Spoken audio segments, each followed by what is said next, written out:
Code है 134 introduction of international relation. और हम लोग का जो टॉपिक होगा beginning and evolution of the cold वार या शीत युद्ध की शुरुआत और उसका विकास। तो सबसे पहले हमें जानना होगा कि शीत युद्ध की शुरुआत कब हुई। तो आमतौर पर विद्वानों के बीच में इस पर एकदम ही एक मत है कि 1945 के बाद से जब द्वितीय विश्व युद्ध समाप्त होता है, संयुक्त राष्ट्र संघ की स्थापना होती है और इन दोनों में ही जो दो सबसे अधिक नजदीकी सहयोगी हुआ करते थे, जो मित्र राष्ट्र थे, यूनाइटेड स्टेट्स ऑफ अमेरिका और पश्चिमी देश खासकर यूरोप, और उनके साथ जो एक नई महाशक्ति के रूप में उदय हुआ था वो था सोवियत संघ। और इन सभी लोगों ने मिल करके अंतर्राष्ट्रीय जगत में जो दो कुख्यात शक्तियां, जिनको हम नाजीवादी और फांसीवादी, जो कि जर्मनी और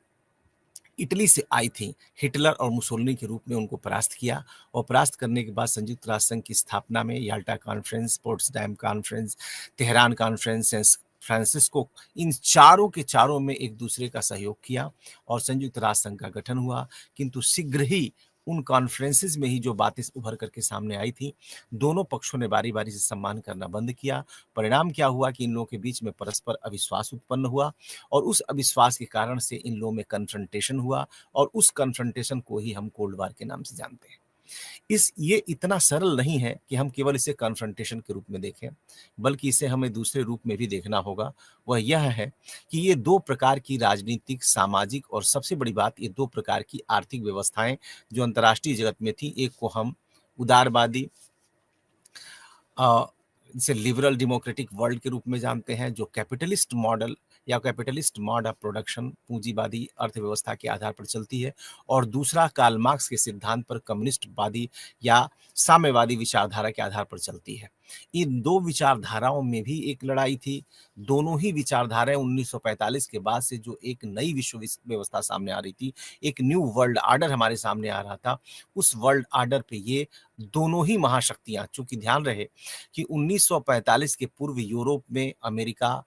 और यूरोप में रूस का वह महत्व नहीं था जो 1945 के बाद आया। लेकिन यूरोप की ही महाशक्तियां जो थी, इसमें खासकर इंग्लैंड था, फ्रांस था, जर्मनी, इटली, ये विश्व की महाशक्तियां हुआ करती थी। लेकिन द्वितीय विश्व युद्ध ने इन सभी को पूरी तरह डिक्लाइन में डालते हुए इन सबको महाशक्ति क्या साधारण शक्ति के रूप में तब्दील कर दिया और अंतर्राष्ट्रीय जगत में दो महाशक्तियां,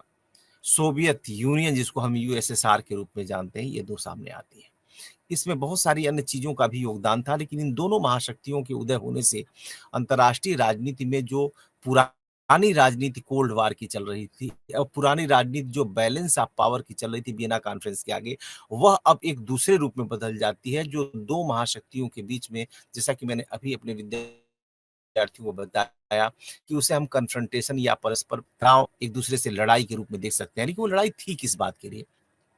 वास्तव में कोल्ड वार में इन दो महाशक्तियों के बीच में जो प्रतिस्पर्धा भी थी, जो लड़ाई भी थी, जो तनाव भी था, ये सारा का सारा वह जुड़ा हुआ था कि हम जो न्यू वर्ल्ड ऑर्डर है 1945 के बाद में, how to restructure and dominate the new world order, how to rule the world order, ideology, economy and political system, इन सब का महत्व था। लेकिन वो नंबर 2, नंबर 3, नंबर 4 पे था। तो यह हमें समझना होगा कि वार वास्तव में जो न्यू पॉलिटिकल ऑर्डर इमर्ज हो रहा था 1945 पर, उस पे डोमिनेशन को लेकर इन दो महाशक्तियों के बीच में शुरू हुआ कि हमारे हिसाब से दुनिया चलेगी कि तुम्हारे हिसाब से चलेगी। तो इस रीस्ट्रक्चरिंग में जो प्रतिस्पर्धा शुरू हुई, एक दूसरे पर डोमिनेट करने की कोशिश हुई, उसे हम आमतौर पर कोल्ड वार के रूप में जानते हैं। सबसे पहले हम ये देखना चाहेंगे कि इन शब्दों का प्रयोग किसने किया। तो इस शब्द का सबसे पहले प्रयोग अगर हम देखें तो जॉर्ज ऑरवेल एक बहुत बड़े विद्वान हुआ करते थे। उन्होंने 1945 में इसे कहा कि ये hostility between western and eastern block, यानी पश्चिमी देश वो हो जो अमेरिका और यूरोप के देश है, और यह एक ऐसा युद्ध है जिसमें शांति नहीं है। अर्थात यह सीधे सीधे लड़ाई भी नहीं हो रही है और सीधी सीधी शांति भी नहीं है, क्योंकि ये दोनों ही देश एक दूसरे पर तो हमला नहीं कर रहे हैं, लेकिन जो इनके सहयोगी हैं, जैसे चाहे वो कोरिया हो, चाहे वो वियतनाम हो, चाहे वो ग्रीस हो, इस प्रकार से अगर हम देखें, चाहे वो हंगरी हो, पोलैंड हो, इन सारी जगहों पर एक दूसरे के साथ जोर आजमाइश हो रहा है। लीबिया में हो रहा है, उसके अलावा क्यूबा में हो रहा है, इन जगह जगहों पर और सबसे बड़ी जो शुरुआत होती है, जिस देश के कारण, जिस कंट्री के कारण वर्ल्ड वार शुरुआत होती है जर्मनी, वही वह देश है जहाँ से कोल्ड वार की भी शुरुआत होगी। और आप देखेंगे कि कितना ही और उन 4 तरफ से कब्जा करने का परिणाम क्या होता है कि एक हिस्से पर खासकर बर्लिन के पूर्वी हिस्से पर सोवियत संघ का और बर्लिन के पश्चिमी भागों पर जो कि 4 भागों में बाँटा रहता है, शेष 3 भागों पर अमेरिका, इंग्लैंड और फ्रांस का कब्जा होता है। और ये निर्णय किया जाता है खासकर याल्टा कॉन्फ्रेंस में कि हम ये सोवियत संघ में स्थित एक स्थान था कि जहाँ पर निर्णय होता है कि पहली बात तो ये है कि हम लोग जर्मनी को डेमोक्रेटिक इलेक्शन कराएँगे। और पूरे के पूरे यूरोप में हम एक फ्री यूरोप को बनाने में एक-दूसरे का सहयोग करेंगे। लेकिन शीघ्र ही ये देखा जाने लगा कि सोवियत संघ अपने भाग से हटने के लिए तैयार नहीं था क्योंकि जर्मनी से जब तक ये चारों देश वापस नहीं लौटते, तब तक न तो वहाँ पर चुनाव हो सकता था और न ही यूरोप के जो फ्री करने की, रीस्ट्रक्चरिंग करने की, इकोनॉमिकली उसको मजबूत करने की जो इनके बीच में आपस में पोट्सडैम जर्मनी में, चाहे याल्टा में, डम्बार्टन ओक में, चाहे तेहरान कॉन्फ्रेंस में जो चर्चाएँ इन चारों जगहों पर जो कॉमन चर्चाएँ हुई थी, इनका रिस्पेक्ट करने से ये लोग पीछे हटने लगे और खासकर द कोल्ड वार का जो पहला the first start of the cold war was start by Soviet Union by refusing to vacate the East Berlin. और जब ये इन्होंने ईस्ट बर्लिन को हटाने से मना कर दिया, तो बाकी जो शेष 3 देश थे उन्होंने क्या किया कि जर्मनी की मुद्रा को बदल दिया, वहाँ पे कैपिटलिस्ट मोड ऑफ प्रोडक्शन को लागू कर दिया और इस प्रकार से विकास की एक नई धारा को जब अपनाने की कोशिश की, तो सोवियत संघ ने उसे रोकने के लिए जर्मन में वहाँ खासकर बर्लिन में एक ब्लॉकेड किया, जो कि हम बर्लिन ब्लॉकेड के नाम से भी जानते हैं। तो इन 3 देश एक तरफ हो गए, सोवियत संघ एक तरफ हो गए और वर्ल्ड वार में जो ये उम्मीद की जा रही थी कि संयुक्त राष्ट्र संघ की स्थापना के बाद से एक शांति स्थापित हुई, वह शांति शीघ्र ही समाप्त होते हुए दिखाई पड़ती है और जर्मनी में ये जो देश हैं, ये आपस में जोर आजमाइश शुरू करते हैं और शुरुआत ही यहाँ से कोल्ड वार की होती है। इस शब्द का सर्वप्रथम प्रयोग अगर देखा जाए, कोल्ड वार शब्द का तो अमेरिका के पत्रकार थे जिनका नाम था बर्नार्ड बरूच। उन्होंने 1947 में एक स्पीच दिया and he used this word for the first time, let us not be deceived, we are today in the midst of a cold war. तो इसलिए कोल्ड वार शब्द को अपनी भाषा में प्रयोग करने वाले पहले व्यक्ति बर्नार्ड बरूच हैं, पहली बार प्रयोग करने वाले जॉर्ज ऑरवेल हैं और इसी विषय पर पहली किताब लिखा अगर आप देखेंगे तो वाल्टर लिपमैन नाम के एक विद्वान थे जिन्होंने कोल्ड वार शब्द से एक किताब लिखी और इस प्रकार से ये कोल्ड वार की हिस्ट्री हुई। फिर हमने आपको बताया जैसा कि कोल्ड वार शुरुआत कहाँ हुआ, तो ये ग्रैंड अलायंस जो वहाँ पर बना था बिग थ्री चर्चिल, रूजवेल्ट और स्टालिन एक तरफ मिला करते थे एक मित्र के रूप में, लेकिन शीघ्र ही इन लोगों के बीच में आपस में विवाद उत्पन्न हुआ और कोल्ड वार के बारे में कि अब दुनिया कोल्ड वार के अधीन है, इस बात को बताने का जो पहला काम किया वो है इंग्लैंड के पूर्व प्रधानमंत्री चर्चिल। चर्चिल अमेरिका जाते हैं, वहाँ पर मिसौरी विश्वविद्यालय में उनकी जो फुलटन स्पीच बोलते हैं उनकी, तो ये फुलटन विश्वविद्यालय है जो मिसौरी नाम के स्थान पर है। इस फुलटन विश्वविद्यालय में जब वो बोल रहे हैं तो उनके सामने ट्रूमैन बैठे हुए हैं, who was the president of United States of America और वो कहते हैं कि देखिए, हम लोगों को अपने आप को किसी धोखे में नहीं रखना चाहिए और हमें ये समझना होगा कि अब दुनिया जो है वो एक प्रकार से इस बाल्टिक सागर से लेकर के एड्रियाटिक सागर तक ये जो 2 स्थान है स्टैटिन और त्रिप्से इनके बीच में एक आयरन कर्टेन एक लोहे की दीवार खींच दी गई है। अर्थात उनका इशारा था कि पूर्वी और पश्चिमी यूरोप एक दूसरे से उनके बीच में एक दूसरे से जो इस आयरन कर्टन को खींच दिया इनके बीच में जो डिवीजन हुआ है वह आयरन कर्टन कुछ और नहीं था बल्कि that was the curtain of communism imposed by United States, imposed by USSR, Soviet Union. Now we will turn towards the next point of Cold War, that how this developed into a bigger crisis and a major problem for the world. कैसे दुनिया के लिए एक बहुत बड़ी समस्या बन गई। तो हम देखते हैं कि अमेरिका ने ये तय किया अपने मित्र देशों के साथ मिलकर के, खासकर एक ग्रीस नाम का देश है जिसको आप जानते हैं, वहां पर वहाँ की सरकार बहुत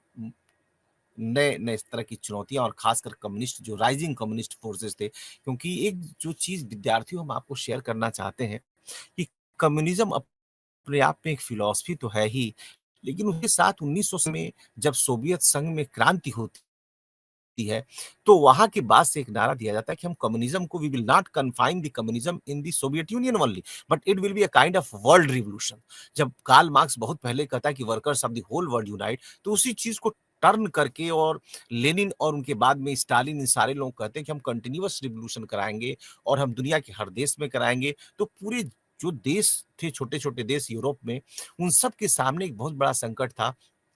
कि सरकारों को स्थिर कैसे रखें। वो सरकारें जो कि चुन करके डेमोक्रेटिकली आती थी, वो जनता के मंसूबों को, जनता की आकांक्षाओं को पूरा इसलिए भी नहीं कर सकती थी क्योंकि सेकेंड वर्ल्ड वार के बाद से उनकी अर्थव्यवस्थाएँ तबाह हो चुकी थी, उनकी राजनीतिक व्यवस्था के पास कोई समाधान नहीं था। ऐसे में प्रेसिडेंट ट्रूमैन ने अमेरिकी कांग्रेस के सामने एक अपील की और आम तौर पे कहा जा सकता है कि प्रेसिडेंट ट्रूमैन के द्वारा ये जो अपील की गई, जिसको हम बोलते हैं एक ट्रूमैन योजना जो चलाई गई, वह वास्तव में कोल्ड वार को एक दिशा देने के रास्ते में एक बहुत बड़ा मील का पत्थर साबित हुई और इसी को हम ट्रूमैन प्लान भी बोलते हैं। उनके जो वित्त सचिव हुआ करते थे, मार्शल, उन्होंने भी एक योजना बनाई, तो हम इसको बोलते हैं Truman doctrine and Marshall plan. ये ट्रूमैन डॉक्ट्रिन क्या थी? वो कहते हैं कि I believe that it must be the policy of United States to support the free people who are resisting the attempted subjugation by the armed minorities or by outside pressure।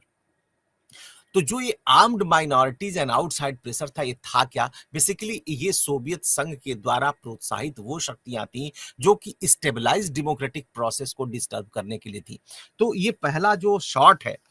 वो America की तरफ से fire होता है और ये कहा जाता है कि अमेरिका का कर्तव्य है कि दुनिया में जहां कहीं भी लोकतांत्रिक शक्तियां हों, उनको सुरक्षित रखा जाए और हमें फ्री वर्ल्ड को, स्वतंत्र और लोकतांत्रिक देश को जो रहना चाहता है, जो दुनिया है उसको बनाना है अगर हमें, तो हमें ऐसी शक्तियों को हमें मदद करनी होगी। अब अगर हम देखते हैं तो जिस चीज की चर्चा हमने संक्षेप में करके छोड़ दिया और वह यह था कि हम जर्मनी में कोल्ड वार की शुरुआत की बात कर रहे हैं। जब कोल्ड वार की जर्मनी में शुरुआत होती है तो कैसे होती है? एक तरफ सोवियत संघ ने बर्लिन पर अपनी दीवार खींचने की कोशिश की, उसको ब्लॉकेट कर दिया और ब्लॉकेट करने के बाद से जून 1948 में आवागमन बंद हो गया, एक दूसरे के नागरिकों का पलायन रोक दिया गया और इसी तरह से अगर हम देखा जाए तो अगले 1 महीने तक, हम जिसको जर्मन या बर्लिन ब्लॉकेट के नाम से जानते हैं, 11 महीने तक दोनों देशों के बीच में, एक ही देश के बीच में आवागमन बंद हो गया, एक दूसरे के बीच में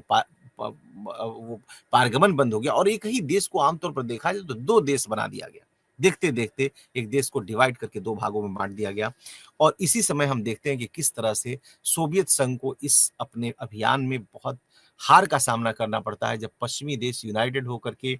2,75,000 बार, यानी 2,75,000 टाइम्स प्लेन लोड्स, यानी हवाई जहाज में सामान भर करके 1.5 मिलियन टन्स जो हमारे जीवन से ज़रूरी चीज़ें हैं, जिसमें भोजन है, वस्त्र है, पानी है, दवाइयाँ हैं, इन सारी चीज़ों को वो उड़ान भर करके, चूँकि रास्ता वही है, अगर आप पश्चिमी जर्मनी में प्रवेश करना चाहते हैं, तो आपको बर्लिन के पूर्वी हिस्से से होकर के ही प्रवेश करना था। ऐसे में वो चूँकि सड़क के रास्ते जा नहीं सकते थे, तो उन्होंने हवाई जहाज़ से इसका प्रयोग किया। और आगे भविष्य में इस तरह की घटना ना घटने पाए, इसलिए उन्होंने एक संगठन बनाया जिसको हम नेटो के नाम से जानते हैं और यह वही समय है अप्रैल 1949 जब नेटो का गठन होता है और इसी समय के आसपास हम देखते हैं कि किस तरह से जो बर्लिन ब्लॉकेट है वो भी निष्प्रभावित होता है। तो हमने देखा कि किस तरह सेकेंड वर्ल्ड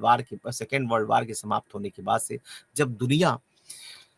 कोल्ड वार में जाती है, तो कोल्ड वार एक तरफ से दुनिया को रिस्ट्रक्चर करने का काम है, तो उसमें दूसरा रास्ता एक और भी हमको दिखलाई पड़ता है कि कोल्ड वार की जो सेकंड मोस्ट इंपॉर्टेंट फीचर है that is the alliance making, यानी कि हम एक दूसरे का संगठन बना रहे हैं। एक तरफ नेटो बन रहा है तो उसके प्रतिस्पर्धा में दूसरी तरफ हम देख रहे हैं कि सोवियत संघ और उसके मित्र देशों ने वार्सा पैक्ट किया, यद्यपि वो 5 साल बाद होता है, लेकिन संगठन प्रति संगठन, एक तरफ एक संगठन अमेरिका और उसके मित्र देश बनाते हैं तो दूसरी तरफ दूसरा संगठन सोवियत संघ और उसके मित्र देश बनाते हैं। इसका कारण क्या है? इसका कारण है कि किस तरह से बैलेंस ऑफ पावर को अपने पक्ष में करते हुए how to dominate the international politics.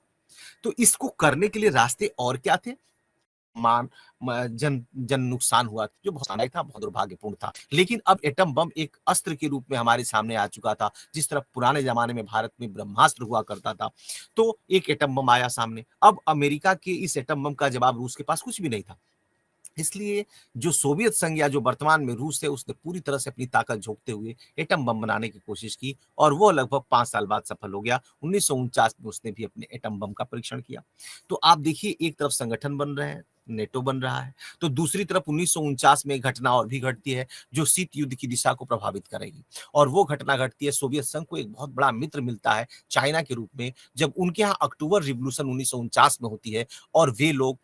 अपने जो पुरानी राजनीतिक व्यवस्था थी, जो डेमोक्रेटिक व्यवस्था थी, उसको बदलते हुए उन लोगों ने कम्युनिज्म को अपना लिया। अब एशिया में सोवियत संघ का एक बहुत मजबूत बड़ा देश मित्र हो गया और ऐसे में द बैलेंस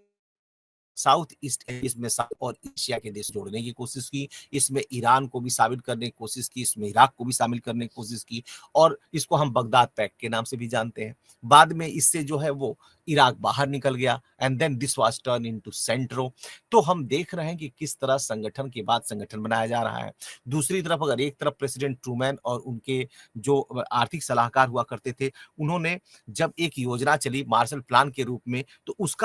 उसके भी प्रतिस्पर्धा में 1949 में सोवियत संघ ने एक कॉमन काम या council for mutual economic assistance नाम की योजना चलाई, जिसके माध्यम से जो ईस्टर्न यूरोप के देश थे उनको, जो अन्य मित्र राष्ट्र हुआ करते थे उनको आर्थिक और तकनीकी रूप से मदद करने का प्रयास किया। तो हम देख रहे हैं कि शीत युद्ध में एक तरफ संगठन बन रहे हैं, तो दूसरी तरफ न्यूक्लियर वॉरहेड्स बन रहे हैं, जिस पे हम इंटरकंटिनेंटल बैलिस्टिक मिसाइल्स को कर सकते हैं। और भी इस प्रकार से हम देखें तो स्पेस में भी वार शुरू होता है, स्पेस में भी प्रतिस्पर्धाएं शुरू होती है और इस मामले में सोवियत संघ पहले नंबर पर आगे निकलता है जब वह अपने स्पेस में यूरी गागरिन को, that becomes the first country in the world to send a person into the space, और खास में यूरी गागरिन वहां पर जाते हैं। उसके बाद से हम देखते हैं कि किस तरह से 1960s में अमेरिका सबसे पहला देश बनता है जो चंद्रमा पर पहुंच जाता है। तो ऐसी स्थिति में हम देख रहे हैं कि ये जो कोल्ड वार है, ये सिर्फ एक युद्ध या एक दूसरे को डोमिनेट करने के लिए बैटल फील्ड में नहीं लड़ा जा रहा है, बल्कि ये भिन्न भिन्न क्षेत्रों में, आर्थिक क्षेत्र में, पर कैपिटा इनकम के आधार पर, यूनिवर्सिटीज के आधार पर, अगर आप देखा जाए तो वैज्ञानिक इन्वेंशंस के आधार पर, बैलिस्टिक मिसाइल्स की खोज के माध्यम से, उसके अलावा हम देखते हैं तो पीएसएलवी बनाया जाता है, पोलर सैटेलाइट लॉन्च व्हीकल्स को उसी बीच में डेवलप किया जाता है, जो बाद में हम इन मिसाइल्स को डिलीवरी करने में, उसके अलावा हम नाना प्रकार के शस्त्रों के निर्माण की दिशा में देख रहे हैं, संगठन के निर्माण की दिशा में। इसलिए हम इन सभी को पॉइंट वाइज समझने की कोशिश आप लोग करें, तो पहला हम आपको इसको समराइज करने की कोशिश करेंगे, वो ये होगा कि शुरुआत में ही हम विभिन्न जगहों पर चर्चा करेंगे कि कहाँ कहाँ पर कोल्ड वार ऐसी स्थिति में पहुंच गया कि जहां पर तीसरा विश्व युद्ध महाविनाशक युद्ध के रूप में भी तब्दील हो सकता था। लेकिन वो चीजें हुई, उनसे भी ज्यादा जानना जरूरी इस बात का है कि ये जो शीत युद्ध लड़ा गया, ये जो दुनिया की रीस्ट्रक्चरिंग करने की कोशिश की गई, इस रीस्ट्रक्चरिंग में वो कौन से टूल्स थे, वे कौन से स्टेजेस थे जिनकी तरफ से होकर गुजरा गया। तो I will resummarise once again at the very outset that पहला काम हुआ कि कोल्ड वार में सोवियत संघ या यूनाइटेड स्टेट्स ऑफ अमेरिका ने इस दुनिया को, उभरती हुई दुनिया को, जिसमें अनेकों ऐसे देश थे, जिसमें एशिया के थे, अफ्रीका थे, जो कि तुरंत ही कॉलोनियल शासन, जो फ्रांस की, खासकर सबसे ज्यादा इंग्लैंड के द्वारा गुलाम बनाए गए थे, जिसको हम कॉलोनियलिज्म और इंपेरियलिज्म के नाम से जानते हैं। ये देश नवोदित रूप से एफ्रो एशियाई कंट्री थे, नए नए स्वतंत्र हो रहे थे। इन देशों को भी कैसे अपने प्रभाव में लिया जाए, इसका भी प्रयास होना शुरू किया। तो सबसे काम इन लोगों ने क्या किया कि दुनिया को दो भागों में बटी हुई थी कोल्ड वार के दौरान। एक का नेता था अमेरिका, दूसरे का नेता था सोवियत संघ। इन दोनों लोगों ने अपने अपने संगठन बनाने की कोशिश की है। इसी बीच में एक तीसरी घटना भी घटती है, वो ये होती है कि कुछ नेता ऐसे हैं जिसमें हम भारत के प्रधानमंत्री पंडित जवाहरलाल नेहरू का नाम ले सकते हैं, टीटो का नाम ले सकते हैं, मार्शल टीटो का नाम ले सकते हैं, हम नासिर का नाम ले सकते हैं इजिप्ट के। तो ऐसी स्थिति में ये जो देश जो नए नए सामने हमारे आ रहे थे, इन लोगों ने मिलकर के निर्णय किया कि instead of joining the military blocs like NATO and Warsaw, we should chart our own course of action. और इस माध्यम से एक तीसरी दुनिया और एक तीसरे आंदोलन का जन्म हुआ, जिसको हम नैम के माध्यम से जानते हैं, non alignment movement. But I will confine myself to the tools and stages of Cold War. And the first tool I told that the major force and major emphasis was devoted to the making of alliances. And NATO and Warsaw, I repeat, NATO and Warsaw were made. Again, The next was the CETO and CENTRO. Then we come towards the alliance making in economic field, like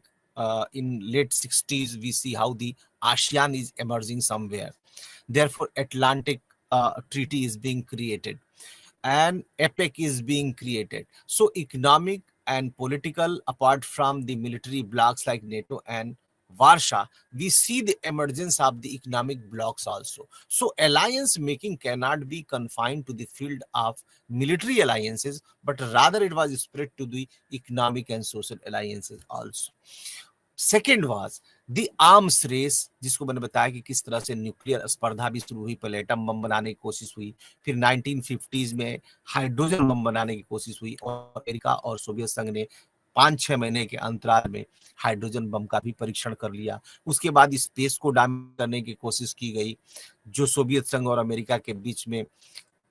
Yuri Gagarin, और उसके बाद से चंद्रमा पर पहुंचने की प्रतिस्पर्धा शुरू होती है। तो इस प्रकार से हम देखते हैं कि there are various stages through which we see how United States of America and Soviet Union are trying to dominate the world. और जो ये जो प्रयास कर रहे हैं विद्यार्थियों कि जो डोमिनेट करने के लिए जो डिफरेंट टूल्स का इस्तेमाल कर रहे हैं, इन्हीं टूल्स के माध्यम से जो राजनीतिक आर्थिक हालात पैदा हुए, जो उस वक्त की परिस्थितियों का जन्म हुआ, वही है कोल्ड वार। यानी कोल्ड वार डायरेक्टली एक दूसरे से युद्ध तो नहीं किया गया, लेकिन अपने मित्रों के माध्यम से लड़ा गया। मित्र लड़ रहे हैं, एक तरफ से अमेरिका आ रहा है तो दूसरी तरफ से सोवियत संघ आ रहा है। जैसे मैंने आपको जर्मनी में बताया,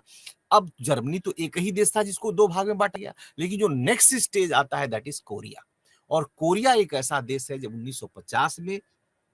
कोरिया में एक प्रकार से संकट उत्पन्न हो जाता है, जब कोरिया में एक तरफ कम्युनिस्ट माइंडेड राजनेताओं का और खासकर पार्टियों का डोमिनेंस बढ़ता है, जिसको हम नॉर्थ कोरिया बोलते हैं, और दूसरी तरफ कोरिया के साउथ हिस्से में हम देखते हैं तो डेमोक्रेटिक फोर्सेस का उदय होता है, और इन दोनों लोगों के बीच में वहां प्रतिस्पर्धा शुरू होती है, और उस प्रतिस्पर्धा का जो परिणाम होता है वो हम देखते हैं कि वो भी कोल्ड वार की आजमाइश के लिए कोरिया भी एक बहुत बड़ा जोन साबित होता है। अब इस कोरिया में होता क्या है कि एक तरफ जब कोरिया में उत्तरी और दक्षिणी राजनीतिक और आर्थिक जो शक्तियां थी एक दूसरे से लड़ती हैं, तो उत्तर से जो आर्म्ड फोर्सेस हैं सपोर्टेड बाय सोवियत यूनियन, वो एक रेखा होती है जिसको हम बोलते हैं सीमा रेखा 38th पैरेलल, उसको क्रॉस करके और साउथ कोरिया पर हमला कर देते हैं, और साउथ कोरिया को देखते ही देखते उसकी जो कैपिटल सियोल है उस पर वो कब्जा कर लेते हैं। ऐसे में जो साउथ कोरियन पॉलिटिकल लीडर्स थे they were in continuously touch with United States of America, और अमेरिका ने तुरंत ही उनकी मदद करना शुरू की, और उनकी मदद से उन्होंने तुरंत ही साउथ कोरिया के हिस्से में जो कम्युनिस्ट आए थे उनको उन्होंने आजाद करा दिया, उनसे कब्जा हटा दिया, और धीरे धीरे वो लोग स्वयं ही उत्तर की तरफ बढ़ने लगे कि इसी बीच में चाइना ने वहां पर अमेरिका की मदद में और कोरिया की मदद में हस्तक्षेप कर दिया, और लाखों की संख्या में चाइनीज, और वहां पर जो भी रस्साकसी चल रही that can not be called cold war, but definitely that type of things took place in the past. उसी तरह की चीजें पहले घटित हुई, जिनको आपको समझाने के लिए मैं आपको बता रहा हूं कि किस तरह से कोरिया में वही काम हो रहा था जो कि आज की डेट में यूरोप यूक्रेन में हो रहा। तो आगे हम बढ़ते हैं, और ये हमने आपके सामने इस पर रखा हुआ है कि किस तरह से 1949 आते आते 1953-49 के बीच में किस तरह 55,000 न्यूक्लियर वार हेड्स बना दिए गए, जिनके माध्यम से पूरी दुनिया को कई बार समाप्त किया जा सकता था, और विकास के लिए जिस पैसे को हम खर्च कर सकते थे लगभग $6 ट्रिलियन, उसे हमने अस्त्रों को, लेबोरेटरीज बनाने के लिए, बम बनाने के लिए, मिसाइल बनाने के लिए, समुद्र में सबमरीन्स बनाने के लिए हमने खर्च किया। तो अब हम आते हैं कि किस तरह से बर्लिन ब्लॉकेट के बाद जो हमारा नेक्स्ट है वो है कोरियन वार, जिसकी चर्चा भी हमने किया। उसके बाद से अगली लड़ाई शुरू होती है वियतनाम वार के रूप में, और ये जो वियतनाम होता है वहां पर भी पहले फ्रांस की वो एक कॉलोनी होती है, फ्रांस उस पे कॉलोनी को कब्जा करने की कोशिश किए रहता है, लेकिन वहां की जो राष्ट्रवादी शक्तियां वो चिनमिन के नेतृत्व में होती है, वो वियतनाम वियतनाम में वो फ्रांस को भगाने में बहुत बड़ा कारगर सिद्ध होती है, और फ्रांस की पराजय को देखते हुए अमेरिका को ये लगा कि यदि वियतनाम से फ्रांस भाग गया और इसी तरह से जगह-जगह पर हमारे मित्र देशों की हार होती रहेगी, तो दुनिया में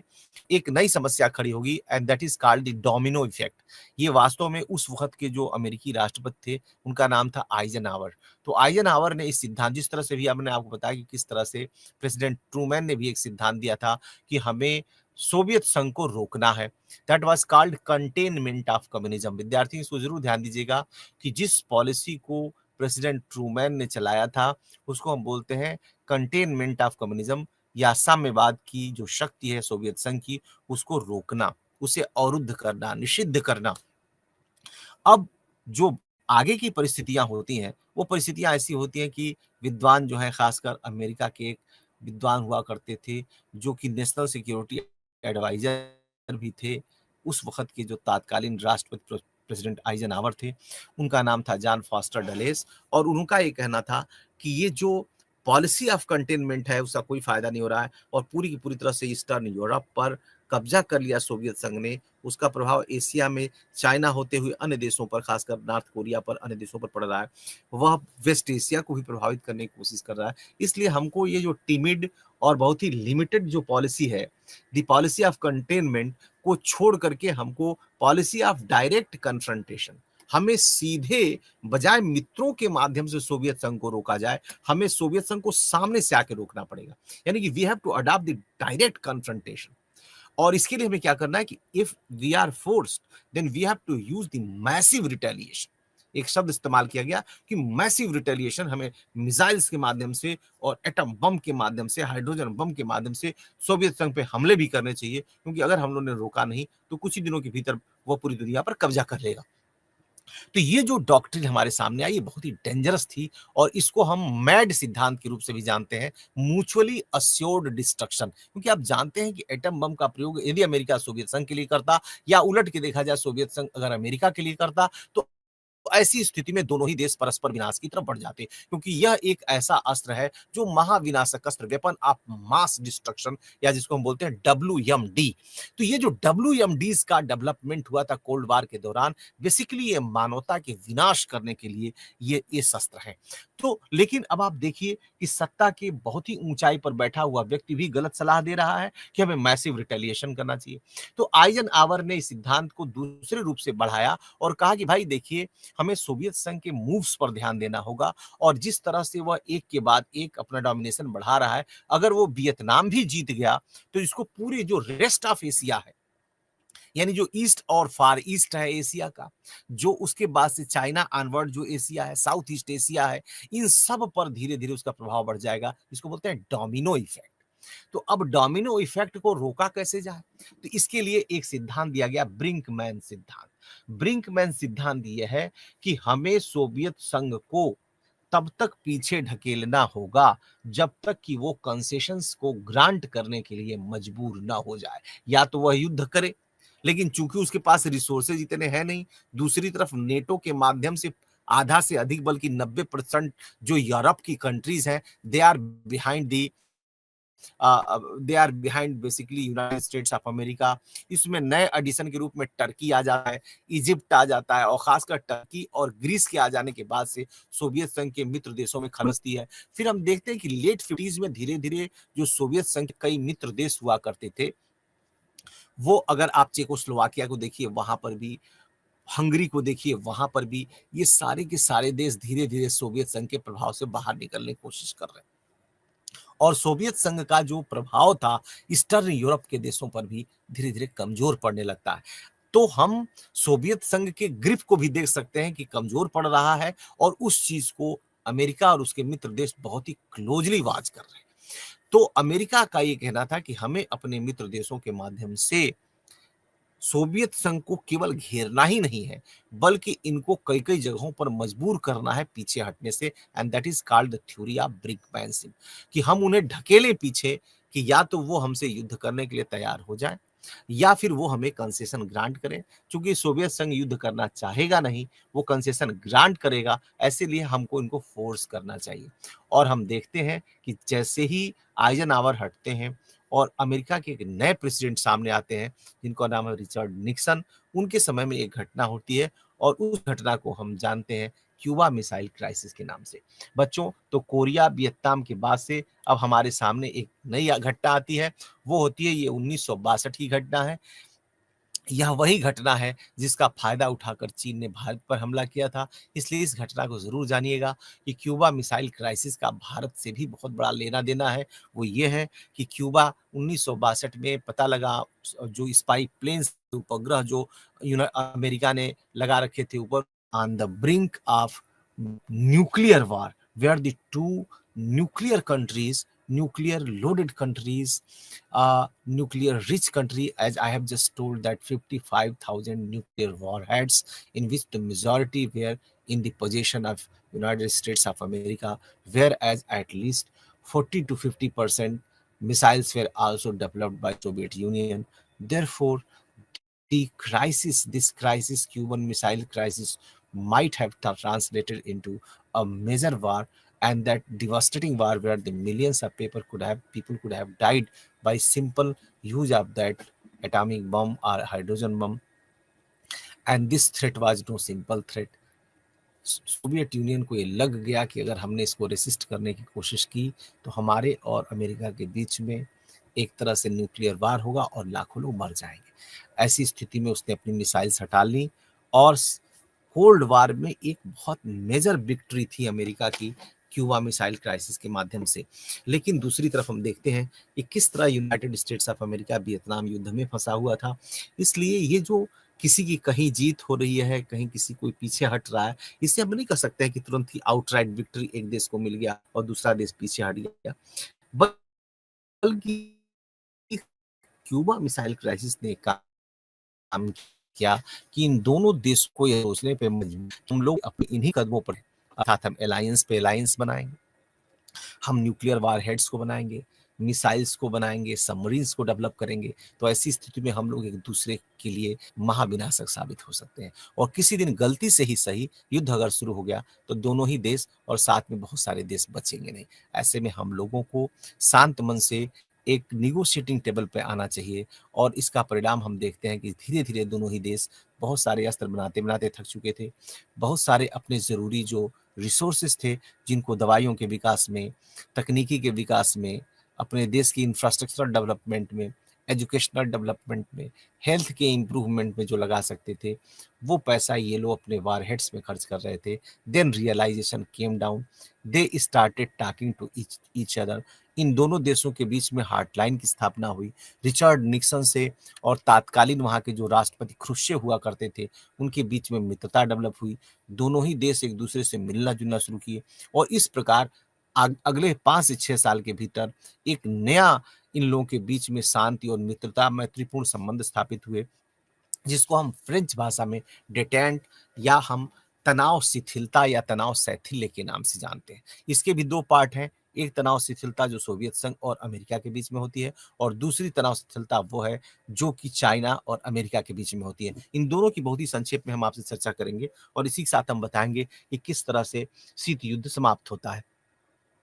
तो क्यूबन मिसाइल क्राइसिस के बाद से जो ये आपका डेटांस शुरू होता है अमेरिका और रूस के बीच में, तो पहला काम ये होता है कि इन दोनों देशों ने निर्णय किया कि we have to establish hotline, अर्थात हमारे और आपके बीच में एक ऐसा डायरेक्टली टेलीफोन कनेक्शन होगा कि जब कभी भी जरूरत हो दोनों राष्ट्रपति एक दूसरे से सीधे बात कर लें और बात करने के बाद से ये जो टेंशन हो उसको दूर किया जा सके और कभी ऐसा ना हो कि संवादहीनता में, कभी किसी कंफ्यूजन में हम एक ऐसे मकाम पे पहुंच जाएं जहां से पॉइंट ऑफ नो रिटर्न हो, जहां से हम फिर वापस न लौट पाए, जहां से फिर युद्ध ही एक रास्ता बचे और युद्ध से दोनों ही रास्ते नष्ट हो जाएंगे। तो फिर हम देखते हैं कि किस तरह से ख्रुश्चेव के बाद ब्रेजनेव आते हैं और इन सभी लोगों ने इस स्पिरिट को समझा, खतरे को समझा और अमेरिका के भी जो राष्ट्रपति एक के बाद एक होते रहे, खासकर रिचर्ड निक्सन साहब का इसमें बहुत बड़ा योगदान रहता है। वे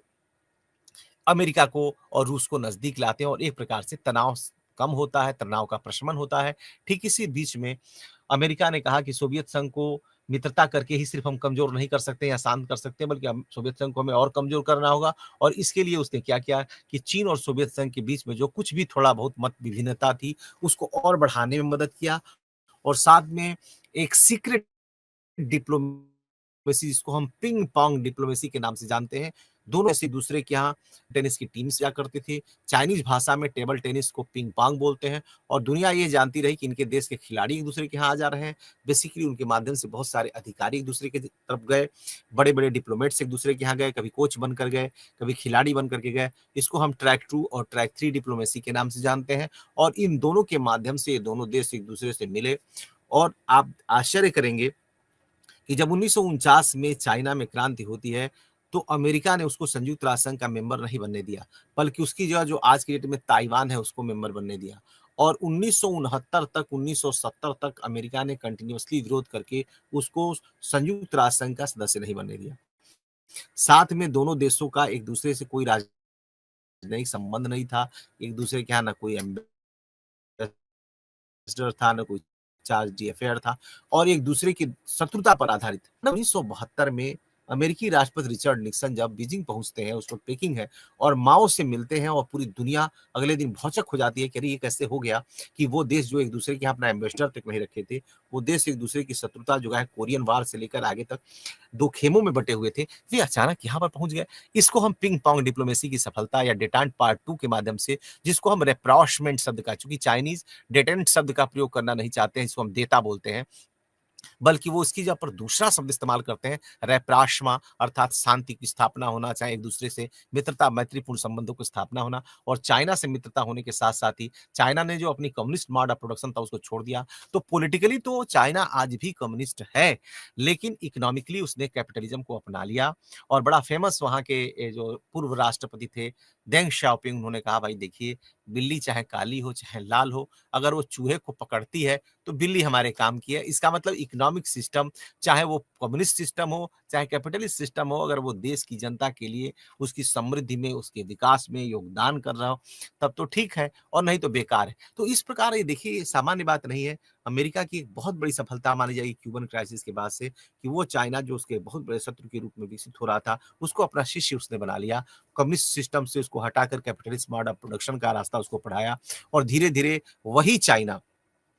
जो कि कल को सोवियत संघ के साथ खड़ा था, वियतनाम पर हमला करता है in order to please the America. यह चीज बहुत कम चर्चा इस पे होती है कि अचानक 1970s में वियतनाम पर चाइना ने हमला क्यों किया, क्योंकि इन लोगों के बीच में हमला करने का कोई कारण नहीं था, लेकिन किसी दूसरे सीमा विवाद के बहाने चाइना ने सिर्फ इसलिए उस पर हमला किया ताकि वो अपने मित्र अमेरिका को खुश कर सके कि देखो वियतनाम में तुम्हारी दुर्दशा हुई तो चलो हमने उसका बदला ले लिया। यद्यपि इस लड़ाई में, आक्रमण में चाइना को कोई बहुत सफलता नहीं मिली, लेकिन फिर भी वो इस हद तक गया।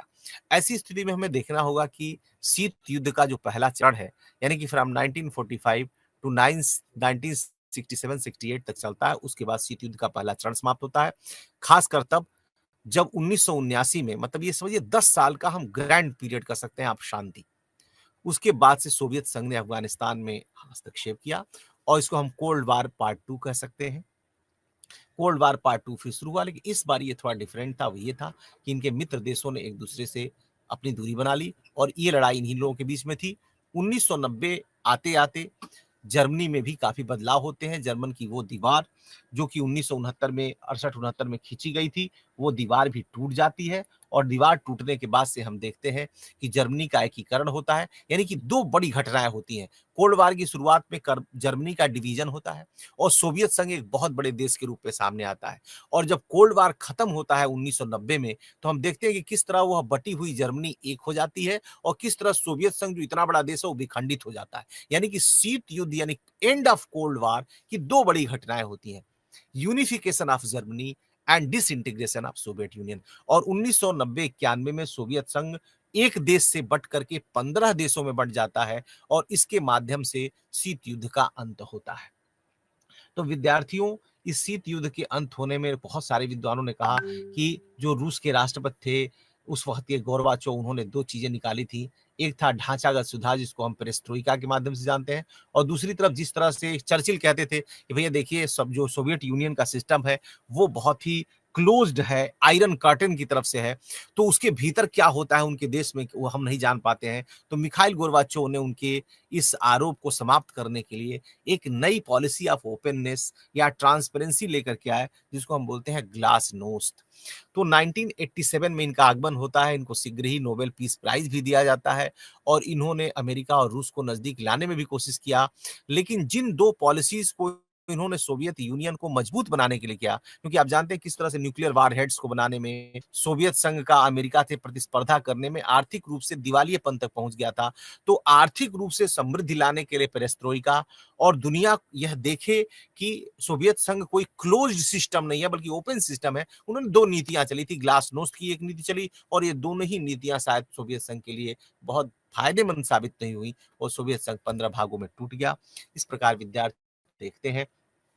कि शीत युद्ध का अंत, ये जो 2 देश एक दूसरे को डोमिनेट करने की कोशिश कर रहे थे, उस डोमिनेशन का अंत कैसे होता है कि एक देश ही खत्म हो जाता है लड़ाई में, उसकी बुरी पराजय होती है और शीत युद्ध का पहला चरण, शीत युद्ध का दूसरा चरण और फाइनली शीत युद्ध की समाप्ति के बाद से अमेरिका एक विजयी देश के रूप में सामने आता है और पूरी दुनिया को जो उसने प्रण लिया था 1945 में कि हम अपने हिसाब से ले चलेंगे और सोवियत संघ ने प्रण लिया था कि हम अपने हिसाब से ले चलेंगे, ऐसे में केवल अमेरिका को सफलता प्राप्त होती है और दुनिया को वो अपने हिसाब से लेकर के चलने की कोशिश करते हैं और इसमें यूनाइटेड स्टेट्स ऑफ अमेरिका की विजय होती है। 1991 के बाद से यूनाइटेड स्टेट्स के द्वारा पूरी दुनिया को एक नई दिशा देने की कोशिश की गई, जिसे हम वाशिंगटन कंसेंसस के नाम से जानते हैं। विद्यार्थियों, इन सारी चीजों को एक के बाद आप एक पढ़ने की कोशिश करिए कि किस तरह से new world order post 90s emerge हो रहा है और 1990 से लेकर और आज तक यूनाइटेड स्टेट्स ऑफ अमेरिका का डोमिनेशन कंप्लीट है। ये अलग बात है कि एक नया चैलेंज उसको सामने हमारे आ रहा है और वो आ रहा है एशिया से एक नई पावर चाइना के रूप में इमर्ज कर रही है,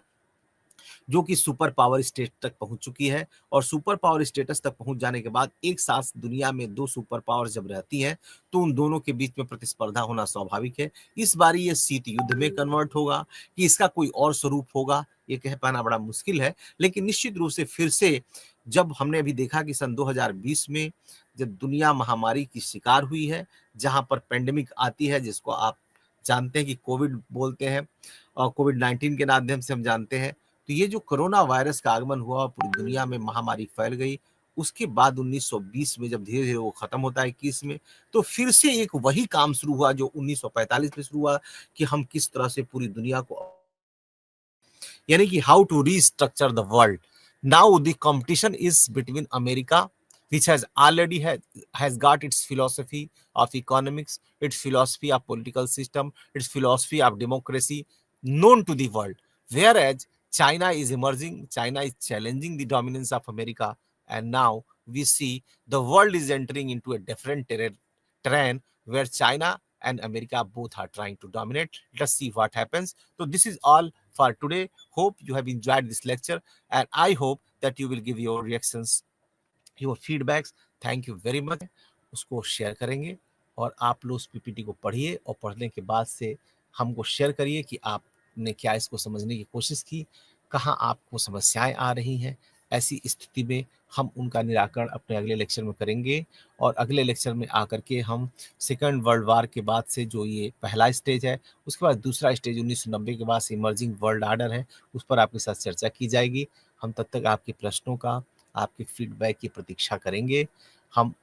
ये विश्वास करते हैं कि जो कोल्ड वार आपको हमने बताने की कोशिश की है, उसको आपने समझा होगा। आप उन तमाम विद्वानों में जिसमें खासकर जॉर्ज ऑरवेल हैं, बर्नार्ड बरूच हैं, मैंने आपको ये भी बताया था कि किस तरह से वाल्टर लिपमैन ने इस पर एक किताब लिखी थी। इन सब चीज़ों को बारी-बारी से आप क्रम से नोट करेंगे और नोट करने के बाद समझने की कोशिश करेंगे। मैं फिर से रिपीट करता हूँ कि कोल्ड वार जो था यूनाइटेड स्टेट्स और सोवियत यूनियन के बीच में a kind of war which was to dominate the world. It was sort of open war, but it was full of open wars in different territories. Therefore, आपको इसी परिप्रेक्ष्य में इसको समझने की कोशिश करनी होगी। इसमें 2 महाशक्तियों ने दुनिया को डोमिनेट करने की कोशिश की थी, लेकिन साथ में एक तीसरी भी आई थी जिसको हम नैम बोलते हैं। Thank you very much.